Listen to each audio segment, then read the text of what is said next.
سؤالي الأول سمو الأمير، يعني كثير من المسؤولين في سوريا ربطوا الأحداث التي تجري على أرض بلادهم بأحداث نفس اللي جرت في القطيف وفي البحرين من قبلها، هم هكذا ربطوا. نود أن نسمع تعليق الموقف السعودي حول هذا الربط. سؤالي الآخر سمو الأمير عن إن كان هناك اعتراف قريب بالمجلس الوطني السوري بالمعارضة السورية من قبل السعودية.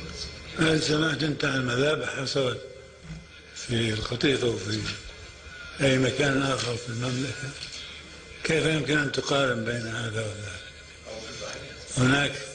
هناك مشاغبين لا يمثلون غالبية الناس، هناك مشاغبين أخذتهم العزة بالإثم وتعاونوا مع إيران ويقومون بالشغب.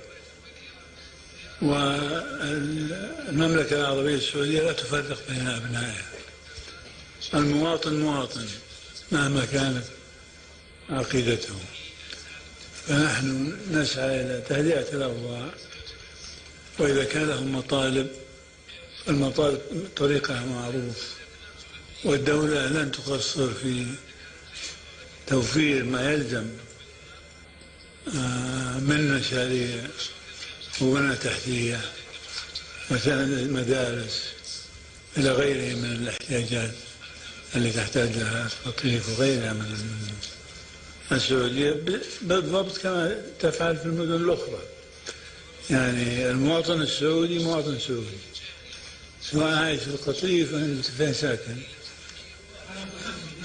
في الخارج قريب يعني ما بتقدم المشاريع عندك.